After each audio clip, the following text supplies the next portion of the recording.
Hello, everybody, and welcome to BC Buckets. I'm Matthew Brune, and joining me once again is Colin Mitchell. Colin, today we are talking about Baylor Scheierman, senior from Creighton, 6'7", almost 24 years old. This is a guy who a lot of people are moving up their boards. I feel like in the past couple of weeks, like they're buying the shooting. Obviously, we know how valuable shooting is. We're going to do a video on the top 10 shooters in this draft, and we both have him in that list, right? Shot over 38% from three this year on a ton of attempts, over eight attempts per game, 87% from the free throw line. Relatively high, high usage, almost 25% usage rate, and then was a good rebounder as well. So you put all that together, and I think people are buying into the fact that he is a kind of a big wing that can shoot the ball. So what's not to like? Watching him, what I watched the most was the tournament highlights. Not highlights, but I watched tournament games, and I was obviously impressed. Offensively, he's incredible. Shooting shot looks a little weird, but it goes in a lot, and he can fill it up on all three levels. And he's a good passer, and I think that's kind of what unlocks his offensive ability. But I just can't get behind the defense, and it's not anything really against his effort or anything like that. It's just I don't believe in the foot speed for him to defend on the perimeter, and I don't think he's big enough to defend the four, and he's not quick enough really to defend a lot of threes in my eyes. And not to say that he's not going to be very physical, but it's really hard for me to see that. Yeah, the defensive play, like there was just no defensive playmaking. It's all like trying to be positional. And it's not necessarily a bad thing either. There wasn't any playmaking, because I think he does it because he's trying to be solid, right? Like not making any mistakes, and which is good. But then also you're not giving me a whole lot on the low floor that you kind of already have. Yeah. To stay with the strengths for a second, he had a couple of little moves off the dribble that kind of encouraged me. Like he had some step backs that were like, oh, that's nice. Obviously, like the rebounding, if he can actually rebound at a semi-high rate in the NBA, I do think it raises the floor significantly. Like I don't think you want to play him at the four per se, but like you can maybe run a smaller lineup with a center who's not a great rebounder, but because you have him on the court, like it might buy you some minutes of maybe a smaller lineup on the court. So I do think that helps. Yeah, he had a 2-to-1 assist to turnover ratio. I'm not really worried about him being a playmaker in the NBA at any level. And yeah, he's like a strong guy just because he's old. So I think he has that going for him as well. But yeah, overall, I have more questions than I have like strengths for him. I just like he shot 60% at the rim, and I don't really buy that. Like I don't. It wasn't on a lot of attempts, right? He's taking 8 threes a game, but he's only shooting 14 shots. So I never like when a player is attempting. I mean, it's not bad in college as much, but when you watch a game, you need to figure out why a player is taking way more threes and he's attempting twos. And it's just because, to me, like he's not afraid of contact, but he's just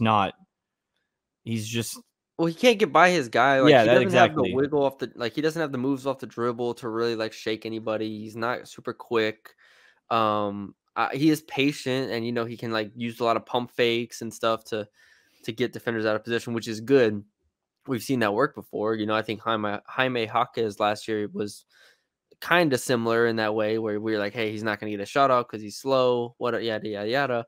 But Jaime, I think, had a much better understanding and better feel for that in between game and like his ability to get defenders off balance. Like Scheierman's just not able to do that at all. So I don't really buy the 2-point percentage being high. And then I don't know if this is unfair. Maybe, a Creighton person will correct me, but I felt like I watched him and the deep threes didn't look super comfortable to me. Like deep threes. Like we've seen some shooters in this draft class that can really extend it. And Scheierman, with that form, like you mentioned, it's kind of like a little hitchy where like just goes. I don't know how.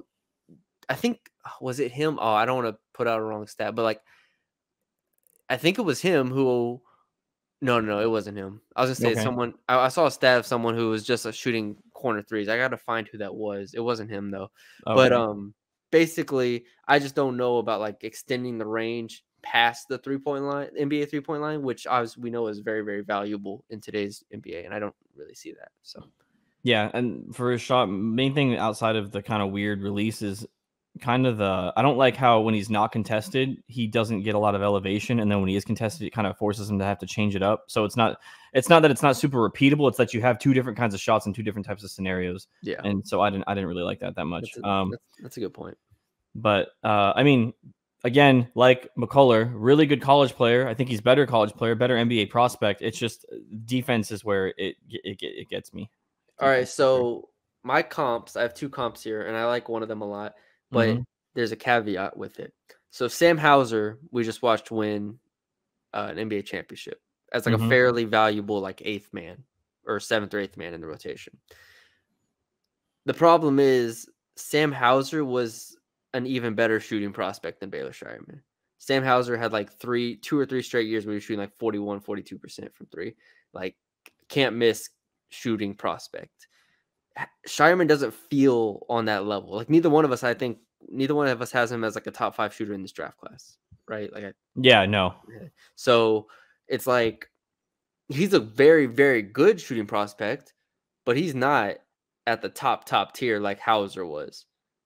And no, I completely agree. And then also, I think just in terms of shooting as well, Hauser gets it off a lot quicker and moves better off ball. Yeah. I feel like, and Hauser's able to cut a little bit better. That was the thing too I didn't even mention. I feel like anytime Baylor Scheierman would cut, it'd be like he'd cut, but then he'd cut for a midi on the baseline. So he'd catch the ball and then just kind of, I guess, stop and pop, which isn't that desirable. And then I have down Chris Murray from last year's draft. Who I hated Chris Murray. We both hated Chris Murray. So I'm just going to throw him in that bucket. But hey, this is where Chris Murray should have been drafted, early 2nd round. Like, so I it's not even like a dig on Baylor. Like, this is Chris Murray got drafted, I think 23rd, something like that. And so I'm like, just take him in the 2nd round, and I wouldn't have a problem with it. Like, if Baylor Scheierman goes in the top, I'm going to have him in the 35 to 40 range, I think, on my board. So yeah, early 2nd. Take him. Take a shooter. Nothing wrong with that. Yeah.